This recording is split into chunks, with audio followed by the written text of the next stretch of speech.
Gusto niyo ba magkaroon ng pinagpalang buhay? And all of you answered yes. Hindi man lahat nagsalita, pero lahat tumango. As sinabi nila, yes, Pastor, I want to have a blessed life. Pero ang malaking tanong, if we want to have a good and blessed life, how can we have that blessed lives? Kasi minsan kaya hindi natin makuha yung pinagpalang buhay because we have a wrong definition of what a blessed life mean. Ano nga bang ibig sabihin kapag sinabi mong ikaw ay merong pinagpalang buhay? Kasi ang pagkakaroon ng blessed life is more than just a gift of material things. Hindi porket meron tayong mga material na mga bagay na hindi naman laging masama as long as you don't idolize these things, ay hindi ibig sabihin noon na automatic tayong merong blessed life. Everybody say amen. Ibig sabihin, yung buhay na kasama si Kristo, yun pa lang, pinagpalang buhay na. Hindi na natin kailangan ng material na bagay, at kung hindi man loobin ng Lord na magkaroon tayo ng mga bagay na ito, ang sabi ng scripture mga kapatid, if I am in Christ, I'm already living a blessed life. Everybody say, I am living a blessed life if I am in Christ. Amen? Sa mundo, pananaw ng mundo, kailangan mag-work hard ka, mag-strive ka, para ikaw ay magkaroon ng pinagpalang buhay.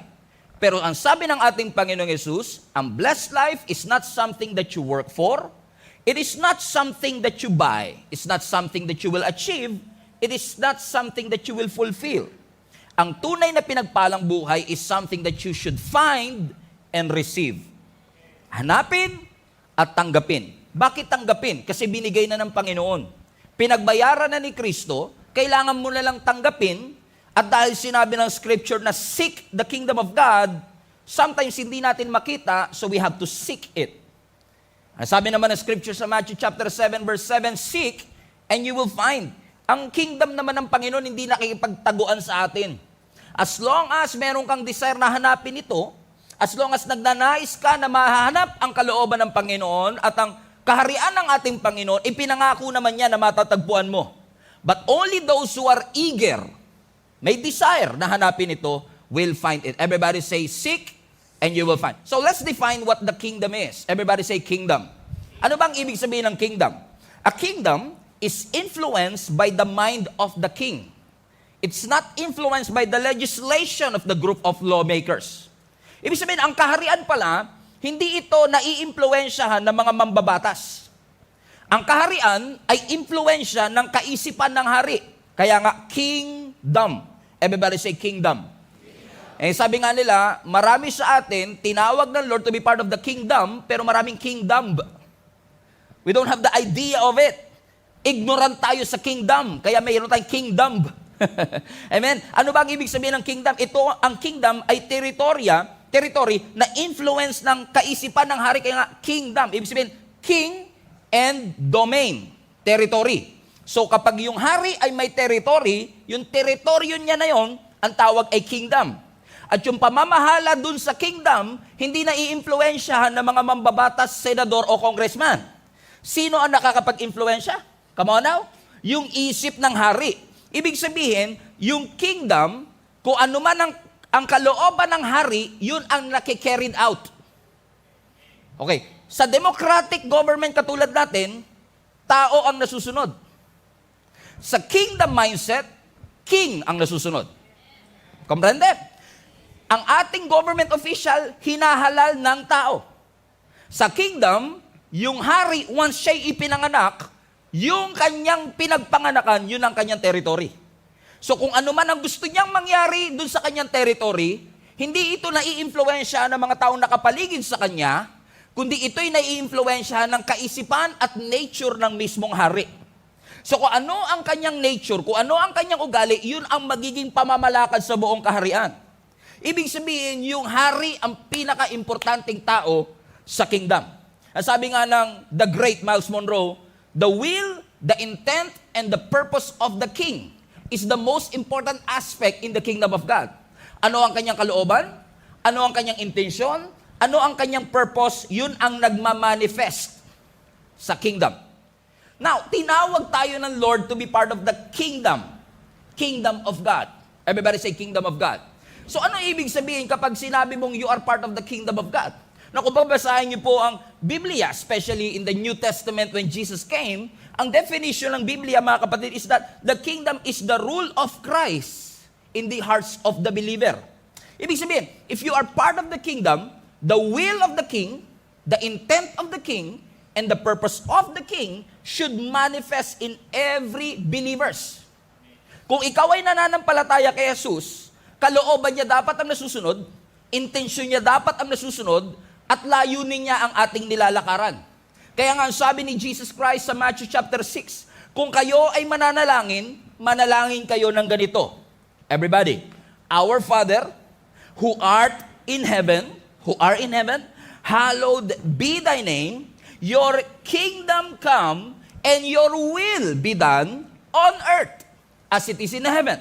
Meaning, if we are part of that kingdom, yung kalooban ng hari doon sa langit ay mangyari dito sa lupa. Let me repeat. Sa democratic type of government, yung kalooban ng tao ang nasusunod.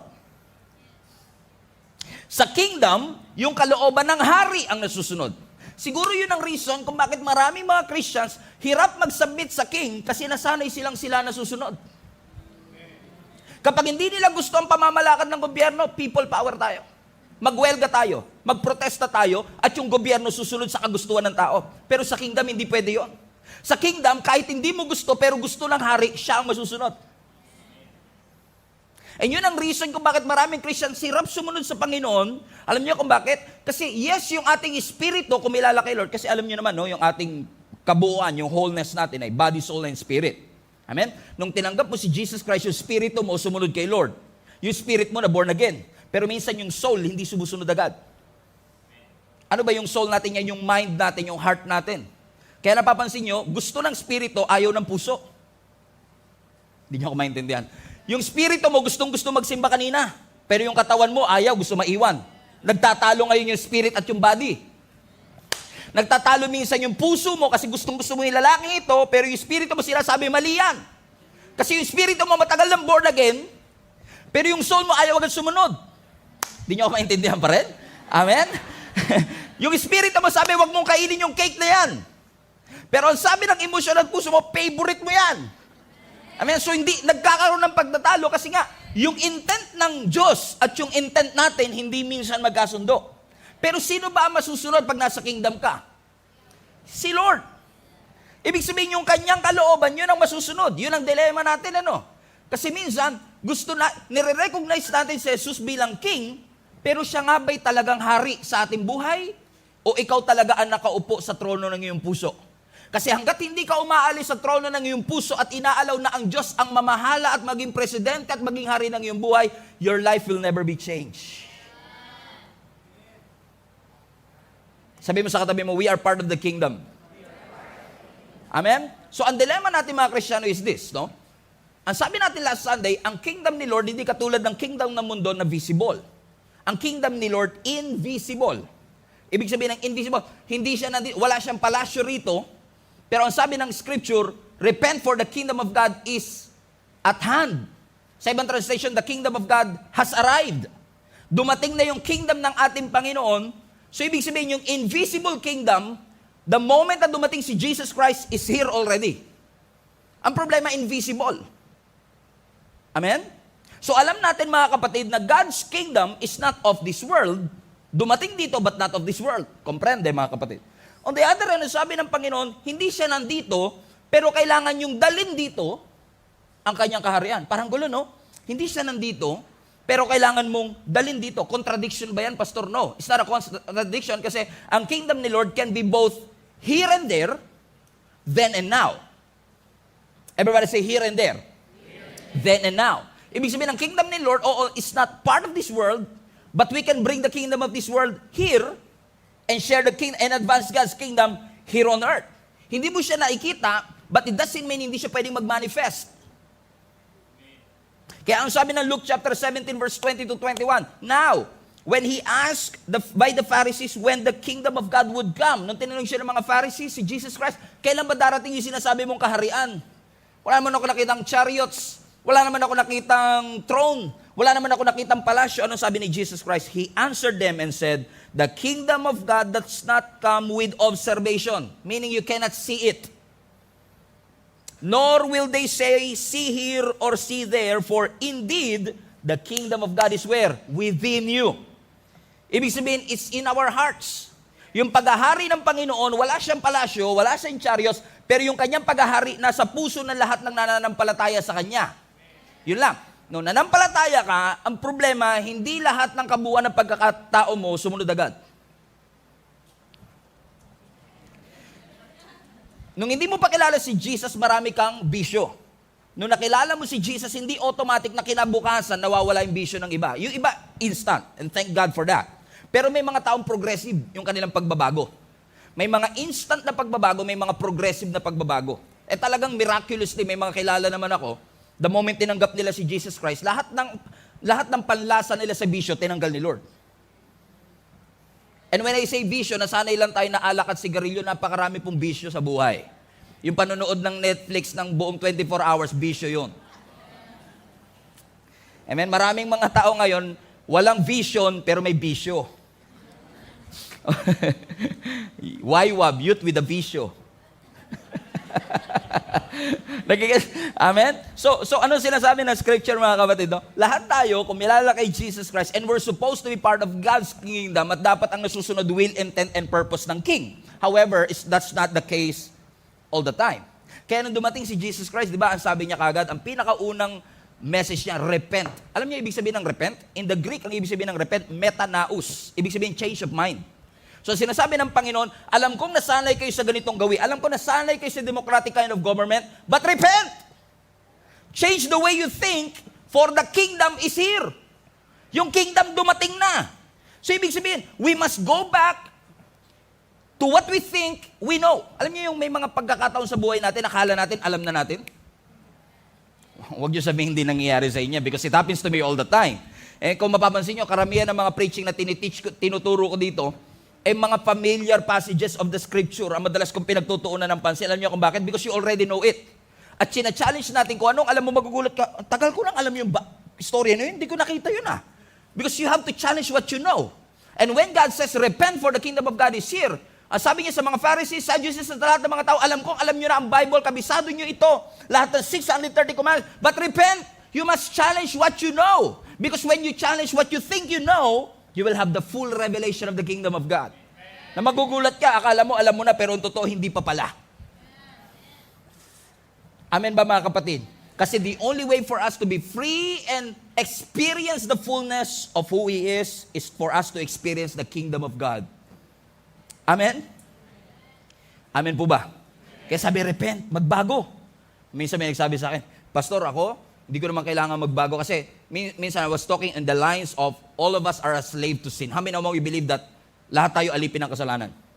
Well, this guy na nakausap ko, sabi niya, hindi ako alipin ng kasalanan. I chose to sin. Sabi niya, pinili ko magkasala. Hindi ako nagkakasala dahil alipin ako ng kasalanan. I chose to sin. Sabi ko sa kanya, kung talagang pinipili mo ang pagiging makasalanan at sinasabi mo talagang hindi ka alipin ng kasalanan, edi hinto mo. Ba't di mo kaya ihinto? Kasi alipin ka eh. Correct? Kasi kung talagang hindi tayo alipin ng kasalanan, madali lang dapat ihinto. After all, tayo naman pala nasusunod. Pero we have to admit to ourselves, hindi tayo mababago hanggat hindi natin inaamin, alipin tayo ng kasalanan. Pero si Jesus pumunta rito, hindi para pukpukin pa tayong lalo, kundi tubusin tayo sa ating pagkakasala. And the only way for us to be free is to experience and receive the grace of God in our lives so that the kingdom of God will manifest through us. Sabi ng Matthew chapter 3 verse 2, Amplified Version, repent. Ano ibig sabihin na repent? Change your inner self, your old way of thinking, regret past sins, live your life in a way that proves repentance, seek God's purpose for your life. Yun ang ibig sabihin. When you seek, when you repent, hanapin mo ang kalooban ng Panginoon for the kingdom of heaven is here. Amen. Wala masyadong amen, ano? Masyado pa maaga para dyan, Pastor. Sana pala sa alas 3 mo na lang sinabi yan. Alam niyo kung bakit? Let me just say this to you. Lalo sa mga Christian na matagal na. The kingdom of God is not the religion. Kasi yung kingdom of God, pinalitan natin ng relihiyon. Nakakala natin, porke tayo nagsisimba every Sunday, na tayo ay pumupunta sa church every Sunday, kumakanta ng 4 na kanta every Sunday, nagtataas ng ating kamay, akala natin we are walking in the kingdom of God. That's religion, not the kingdom. So most of us are operating in religion, pero ang sabi ng Panginoon, we must operate in God's kingdom. No wonder, marami po sa atin, we've been in a ministry, we've been a Christian for so many years, and yet we cannot see evidence of transformation in our lives. I'm not here to judge anyone. I'm just trying to teach you the way out of it. Kasi lahat tayo gusto, ayaw nyo masayang yung every Sunday na pagpunta natin sa church, don't we? Gusto natin matransform ang ating buhay. Gusto natin magkaroon ng pagbabago. And the solution is for us to be part of His kingdom. As sa kingdom ng Lord, ang absolute authority nasa King. Hindi sa atin. And unless ibigay natin yung full authority sa Panginoon, na sabihin natin, Lord, lahat ng aking desire, lahat ng aking kagustuhan, ay ipinagkakatiwala ko sa kagustuhan mo kasi naniniwala kong yung gusto mo ay mas okay kaysa sa gusto ko, then we operate in the kingdom of God. Ang sabi ko nga dito, kingdom living is living a life under the authority of the King. Pag sinabi natin we are living in the kingdom of God, ang tunay na kingdom living, nabubuhay ka under sa authority ng hari. Hindi sa authority ng kagustuhan natin, hindi sa authority ng feelings natin, hindi sa authority ng ating addictions, kundi sa authority ng hari mismo na tumawag sa atin to be part of His kingdom, and that is the kingdom of God. Kaya ang sabi ng text natin sa Matthew chapter 6 verse 33, but seek first the kingdom and His righteousness, and all these things will be added and given to you as well. Everybody say amen. This might be the last time you would say amen. Everybody say amen. Seek the kingdom and His righteousness. Pansin nyo, no? Lagi mo, His kingdom. Ibig sabihin, seek first His territory, because the kingdom of God is God's territory. His righteousness, ibig sabihin, His standards. So we seek His territory and His standards, and all these things will be given to you. Binasa na natin kanina. Alam natin ang context nito. Yung sinasabi ng Panginoon na all these things will be given to you, ito yung ating food, clothing, and shelter. Lahat ng inaalala mo sa buhay, lahat ng pangangailangan mo. Kasi mahirap naman talagang hindi mag-alala pag kailangan mo. Sino ba rito hindi mag-aalala pag wala ka talaga masuot? Come on, sino ba sa inyo hindi mag-aalala pag wala talaga tayong makain? Ganyan po ba gusto nyo? Hindi, titigan lang tayo, ganun. Lahat tayo nag-aalala, correct? Pero sabi ng Panginoon, ba't mo inaalala yan? Kaya nga sabi ko last Sunday, counterintuitive kingdom. Nasanay tayo na inuuna nating alalahanin ang lahat ng ito. Lord, ibigay mo lahat ng ito, pupurihin kita. Ang sabi naman ng Panginoon, hanapin mo muna ako. And all these things will be added unto you. Amen? So ibig sabihin, you don't just observe yourself as part of the kingdom, but also submitting your standards to His standards. Kasi balik mo nga anak, hindi sinabi ditong seek first the kingdom or His righteousness. Sabi end. Ibig sabihin you have to find both. The territory of God, the kingdom, the domain of God, but at the same time, His righteousness. Yung kanyang standards. That's why we study the Word of God to know God's standards.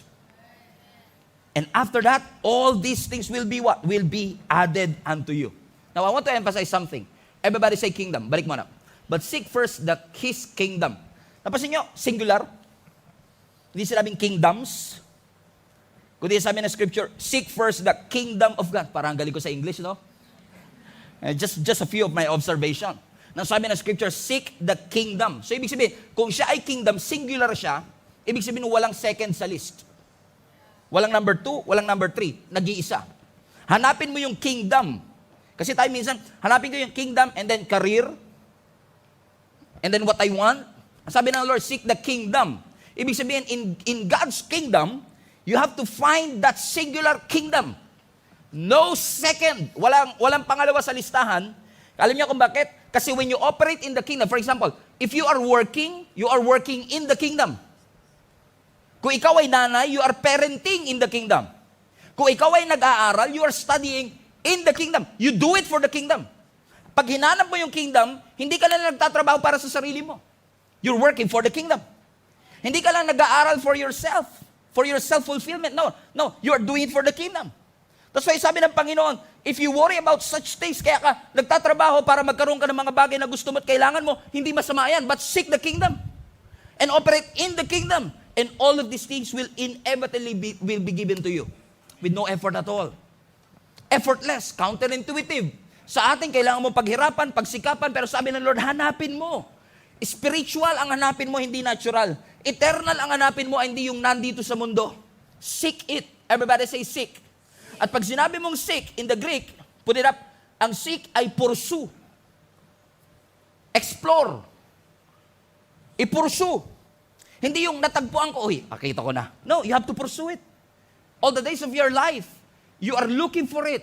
It's part of your life already. And when you seek and pursue and explore the kingdom of God, what will happen? You will live a life with authority. You will realize your destiny. Come on, somebody. Amen? Kaya ang mga Kristiyano, mga kapatid, nagro-rule. Nagre-reign. Nagahari. Hindi tayo ang pinagaharian. In fact, mga kapatid, yung kingdom, actually in this verse, is actually related to dominion na sinabi sa Genesis 1:26. Sabi ng Genesis 1:26, let us make man in our own image and in his own likeness. Let's give them dominion over the fish of the sea, over the birds of the air. Come on now, alam niyo yung verse na yun? Ang sinasabi yung dominion na yun is actually the same word with the kingdom. Alam niyo kung bakit? Kasi when you are part of God's kingdom, you are not just under the submission of the king, you have the authority to rule. You have the authority to reign. R-E-I-G-N. Hindi umulan, kundi maghari. You have the authority. Kayo lang yung sinabihan ko niya, hindi kayo na-excite kasi sanay kayo sa takot. Takot ako mag-reign. Takot ako maging boss. Takot ako maging manager. Kasi dapat kami lang ang sunod-sunuran sa kanila. No, mga kapatid, you are destined to reign. You are destined to rule. Amen. Kaya nga dito sa church, napansin nyo mga kapatid, lagi namin paulit-ulit sinasabi, you have to grow, you have to mature, you have to blossom in your faith. That's your destiny. The design is very dominion. Dominion. Amen. Kingdom. We have to dominate. And dominion. Ibig sabihin, Pastor, kung ako ay dinestiny ng Panginoon na mag-dominate, may lugar ba ako sa mundo? Yes. Hindi ka dinestiny ng Panginoon na maging sunod-sunuran lang habang buhay. After all, i-correlate natin sa Old Testament. After all, sabi ng Bible, you are called to be the head and not the tail, above and not beneath. What does it mean? You are meant to rule. You are meant to dominate. Wag natin sabihin, yung entertainment industry para lang sa mga magaganda yan. You are destined for entertainment industry also. You are meant to, wag natin i-exclude ang sarili natin, hayaan na natin sa kanila yung food industry. No, we are meant to rule in that industry. Kaya lang hindi nagre-reign at nagro-rule ang mga Kristiyano kasi takot tayo. Hindi natin nare-realize na meron tayong authority sa media, meron tayong authority sa entertainment industry, meron tayong authority sa production industry, meron tayong authority sa agriculture, education, lahat ng industry. You are meant to rule. You are meant to dominate. So let us dominate that. Hayaan natin na huwag tayo. Ano nyo mga kapatid, one day pinapanalangin ko, lahat kayo, magkaroon kayo ng sarili nyong business. Na ikaw ang may-ari. Ask me why. Kasi hanggat ikaw ang employee, naaapektuhan ka ng desisyon ng boss mo whether you like it or not. What if yung boss mo hindi Christian? Kung sabihin niya lang na pumasok ka ng linggo, wala kang magagawa eh.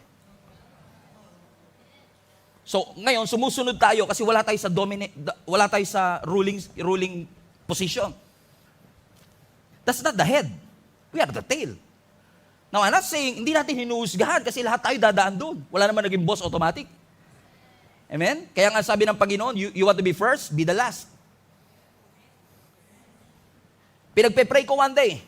Lahat kayo magkakaroon ng sariling bahay. Totoo yan, pinagpe-pray ko lagi. Alam niyo kung bakit? Kasi yung desisyon ng may-ari ng bahay ninyo makaka-apekto sa iyo. Pag ayaw ka ng petirahin, wala kang choice. That's not a life that reigns and dominates and rule. That's not what God intended for us to do. At some point in our life, mangungupahan ka. Posible. At some point in your life, magiging empleyado tayo. Posible. But always remember, that's not just your destiny. It may be part of your destiny, but that's not your destiny. If you will walk in the kingdom of God, meron kang capacity and ability to rule because you have the authority. Tingnan nyo, konti lang hindi sila makapaniwala. Pastor, okay na ako na sumusunod lang. Okay na po ako, Pastor, na ako. Ano yung gustuhin nila? Sunod lang po ako. Ano mga kapatid, hindi lang ako nakakuha ng video. No? I was watching a video about this, yung mga langgam, meron silang tinatawag na death spiral. Merong part na magugulat ka na lang, yung mga langgam sa bahay mo, paikot-ikot lang sila, wala silang ginagawa. Alam niyo ba mga kapatid, ang tawag ng death spiral? Kasi yung leader nila, nawala na, hindi na nakasunod, kaya sunuran na lang sila ng sunuran sa isa't isa, kasi nga wala silang mata, no? So, sinusundan lang nila yung scent ng isa't isa. Wala silang kamalay-malay, wala na silang pinatutunguhan. Umaandar sila, pero they are moving around, but they are not progressing. At hindi nila mamalayan, kakasunod nila ng kakasunod, namamatay sila in exhaustion. Sa sobrang pagkapagod, namamatay sila. Pagka nakakita kayo ng death spiral, yun na yung kamatayan nila. And they don't even know it. Alam niyo kung ba't sila namatay? Akala nila yun na yung kanilang destiny. Sunod lang sila ng sunod. And unfortunately, there are many dreams, many destiny na namatay na. Kasi akala natin hanggang sunod lang tayo. Kung ano uso, susunod tayo. Meron kang authority na magpauso rin. Amen? So hindi porkit lahat sila naka-skinny jeans, hindi ka na pwede magsuot ng belly bottom. Amen? Why? You have the authority to rule. You have the power and the authority. Kaya hindi tayo makapenetrate at makapag-dominate kasi maraming Christians ang takot. Akala natin wala tayong lugar sa agriculture industry. Akala natin wala tayong lugar sa petroleum industry. Meron kang lugar doon. Inilaan na ng Panginoon yung lugar mo. Meron lang nakapwesto ngayon kasi takot ka. Pero kung idodominate mo yan, kapatid, you have that capacity. You have the power. Ano sabi ng Panginoong Yesus? We have the power and the authority to trample on snakes and scorpions. Everybody say power. Mukhang gagawin kong series to, mga 8 linggo pa. Di pa kayo makapaniwala eh. Okay? You have the power and the authority. Everybody say power. Now, there is a difference between power and authority. Yung power, that's your ability to do it. Okay? May power ka, nagagawa mo. Pero yung authority has something to do with permission. Kaya mo nagagawa kasi may permission. May authority ka.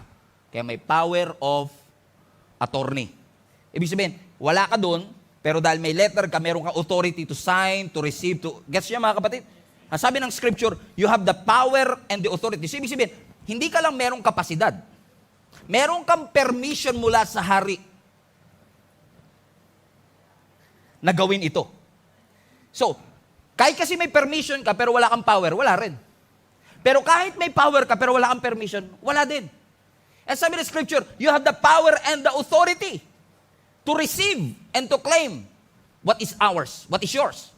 So, ibig sabihin, when I say, I pray in Jesus' name, na yung blessing ng Lord sa buhay mo, inintend niyang matanggap mo, matatanggap mo. At sinabi mo, I receive it. Amen. You have the power and the authority to receive and experience what God has bled and died for at the cross. So, when you say, I receive, when you say amen, sino sa inyo naniniwala lahat ng pagpapala na gustong ibigay ng Panginoon sa inyo, matatanggap ninyo? That one. Yung sinabi mo amen. It's not just your faith talking. It's not just your mouth talking. It's your faith talking. Na sinasabi mo, yes Lord, I receive. And sabi ng Panginoon, you have the power and the authority to receive it. Amen? So, ibig sabihin, pwede mong sabihin, pwede mong i-claim kasi pinagbayaran na ng Panginoon doon sa krus ng Kalbaryo. Now, the question is this, what are those things that you want to manifest in your life? Hindi ako naniniwala lang manifesting. Hindi ko pwede mag-manifest so wala kang ginagawa. Ang tunay na pananampalataya is not just believing. Faith is more than just believing. Faith is walking out what you believe. Yun ang tunay na faith. Nilalakaran mo yung pinapaniwalaan mo. Naniniwala ka ba that you have the dominion? That you have the authority. Unless you walk it out, hindi mo mararanasan. Kaya nga sabi ng scripture, live by faith, act by faith, and walk by faith. Huwag kang mag-settle na talaga. Walk by faith lang tayo. Walk by faith dapat. You should walk by faith sa pananampalataya kasi walang imposible sa Diyos. Amen.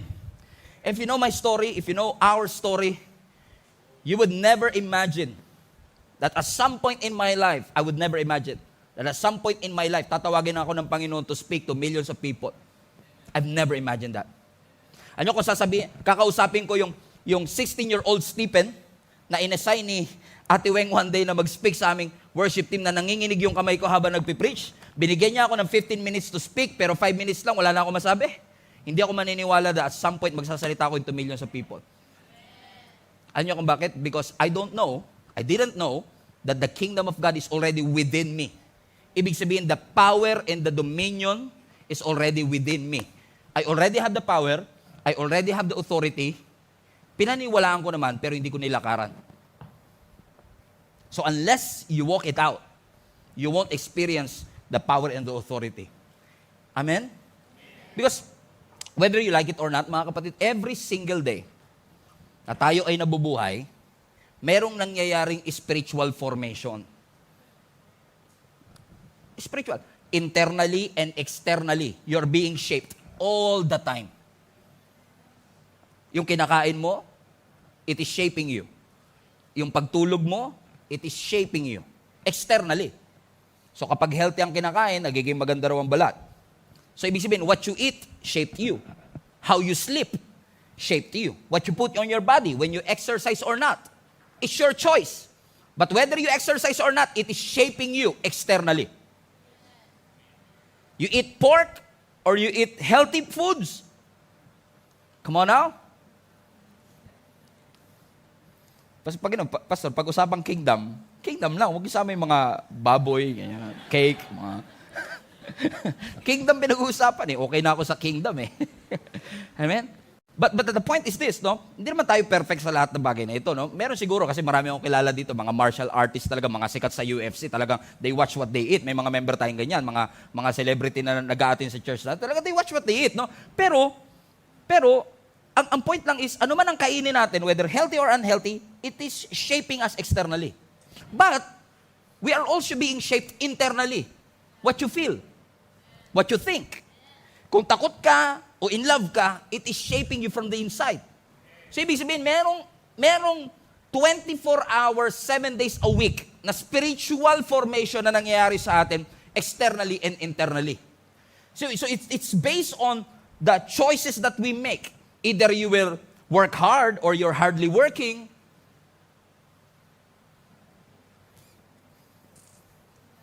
Just give it some time. You'll get it. Amen? Either you want to work or not to work, it is shaping your future. By purpose man or by accident, we are being shaped. Kaya minsan nagtanong sa akin, Pastor, sumunod naman ako kay Lord, pero ba't hindi na bago ang aking buhay? Kung hindi na bago ang buhay mo, nung sumunod ka kay Lord, baka hindi ka talaga sumusunod. Kasi I've never met anybody na sumunod talaga kay Lord, pero hindi na bago ang kanilang buhay.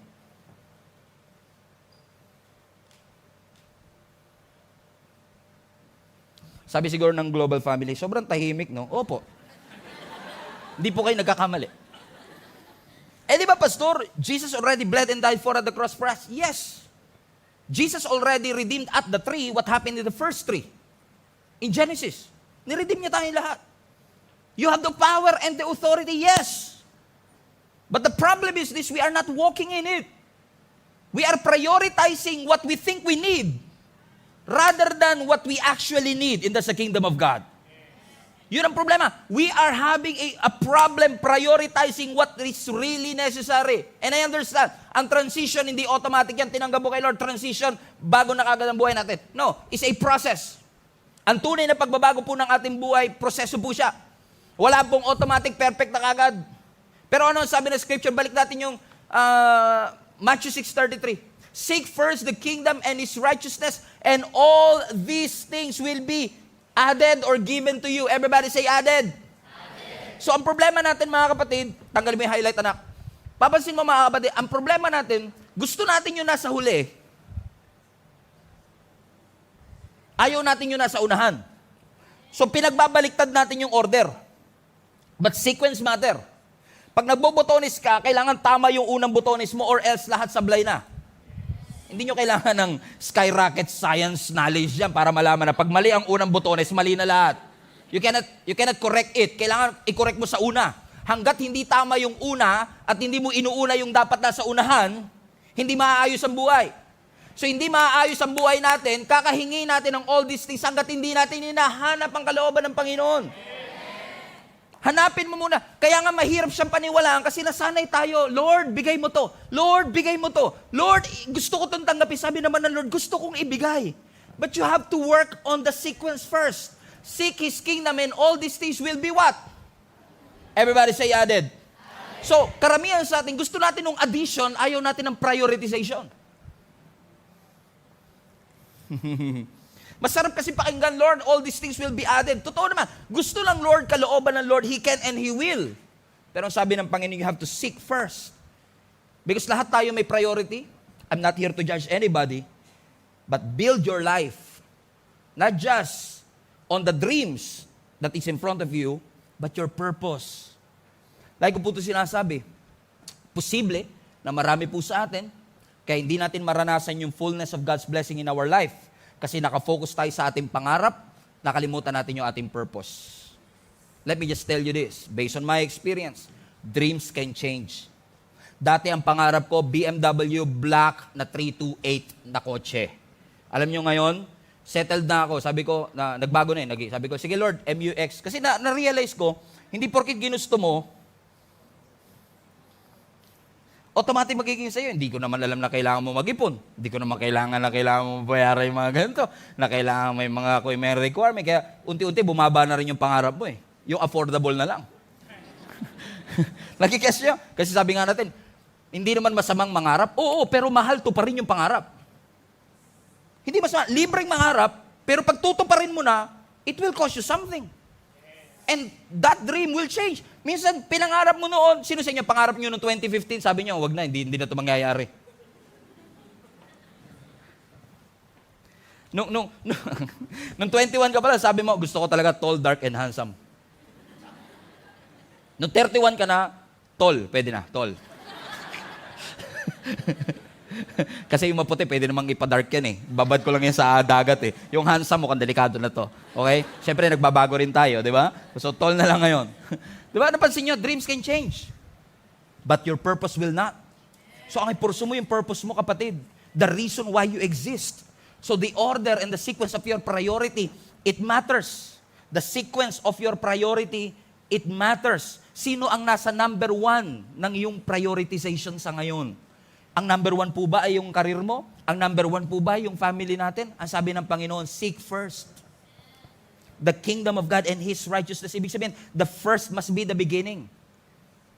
Amen? So if you want your situation to change, you have to change your priorities. Change your priority and it will change your situation. Minsan, nananalangin tayo sa Panginoon, Lord, ibigay mo to. Lord, gawin mo to. Pero hindi kayang ayusin ng prayer ang priority issue. Hanggat hindi mo inaayos ang priority, kahit anong pray mo, hindi mangyayari yan, kapatid. Amen. Walang imposible sa Panginoon. Pero ang sabi ng Panginoon, you have to follow the economy and the sequence that I have intended for you to follow. You are part of the kingdom of God. Amen? Alam niyo, hindi tayo against sa pagyaman. Pinagpipray ko nga, balang araw lahat tayo yumaman. Pero kung ang pagyaman natin is at the expense of our soul, ang sabi ng Panginoon mismo, how good is this? How good is it that you gain the whole world but forfeited your soul? Sabi ng Panginoon, pwedeng yumamang ka pero na-forfeit mo yung soul mo. Baliwala. You'll be full but not fulfilled. Yung success will not feel successful. Pero sabi ng Panginoon, just follow the order that I want you to follow and then you will see. Ano sabi ng Proverbs 23 verse 4-5? Do not wear yourself out trying to get rich. Huwag mo masyadong pagurin ang sarili mo sa pagpapakayaman. Be wise enough to know when to quit.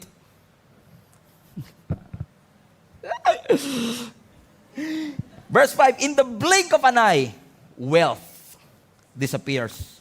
For it will sprout wings and fly away like an eagle. Napansin niyo ba ganun? O, totoo, no? Kahit meron, yung nagkaroon ka ng 100,000 sa bank account, tutuwa ka, wow, parang feeling ko, yaman-yaman ko na, I can do whatever I want and I can buy whatever I want. Tapos nung nagulat ka, naging 2,000 na lang, nagtataka ka pa, saan napunta yun? Lumipad eh. Hindi mo rin alam kung bakit, di ba? Because wealth disappears. Sabi ng Panginoon tuloy, sabi ng Proverbs sa atin, Proverbs siya na, the wisest book, considered to be the book of wisdom. I was supposed to entitle this kingdom wisdom because we need wisdom in God's kingdom. Pero ang sinasabi ng scripture sa atin, huwag yung paguri ng sarili nyo trying to get rich. Hindi yun ang main goal. Ang main goal, seek the kingdom. And the kingdom, ano kapag part ka ng kingdom, hindi papayag ang king na naghihirap yung kanyang kaharian. Kasi yung paghihirap ng kanyang kaharian will reflect the nature of the king. Kaya tapatin nyo, pagka part ka ng monarchy government, Halimbawa, sa Europe, sa Denmark, or sa London. Siyempre, kailangan ibabagay mo yung accent mo eh. Alam niyo ba, mga kapatid, if you are part of the kingdom, and yung mga taga-Denmark na global fam natin, kaya na-test to it, kasi may nakausap na ako na global fam natin from Denmark, ano yun, sabi niya mismo, lahat na lang dito binibigay ng gobyerno, kasi ayaw ng gobyerno may mahirap sa kanyang sinasakupan. King kasi. Hanggat may hari, hindi siya papayag na may mahirap sa kanyang sinasakupan. Eh, kung ang haring earthly, hindi niya pinapabayaan ang kanyang nasasakupan, what made you think na yung hari nating heavenly ay papabayaan tayo na naghihirap? Amen? Yun nga lang minsan, pinupurso natin yung blessing, nakakalimutan yun natin yung nagbe-bless mismo. In our pursuit for God's blessing, nakalimutan natin yung kingdom. Lilipad dyan. Fly high, butterfly. Hebrews 13:5. Hebrews 13:5. Your way of life should be free from the love of money, and you should be content with what you have. Iba yung satisfied sa content, ha? Okay? Hindi naman porke, 5 piso lang laman na sabi ng Bible, be content. Hindi yun. You work hard, pero anumang ipagkaloob sa iyo, be content. Hindi sinasabing huwag ka na magtrabaho at makontento ka na lang sa bagay na meron ka. Hindi sinabing masatisfy ka, kasi sabi maging kontento ka. After all, He has said, tignan nyo to, I will never leave you, that's your King. And I will never abandon you. Nabasa nyo pa ba yung binasa ko, mga kapatid? Basahin nyo kung paano ko siya binasa uli. Ano yung sabi ng scripture? Your way of life, yung pamaraan mo ng pamumuhay, dapat free from the love of money. Huwag mong mahalin ang pera. Maging kontento ka sa bagay na meron ka. After all, sinabi ng Diyos, hindi ka niya iiwan at hindi ka niya pababayaan. So ano ang anchor natin para makontento sa buhay? Kasi nangako ang Diyos, nangako yung hari natin mismo na hindi niya tayo iiwan at hindi tayo pababayaan. Hindi ka niya iiwan. So why do you worry about such things? What you will eat, what you will wear. Ang sabi ng Panginoon, seek the kingdom first. And all these things that you worry about, it will be added to you.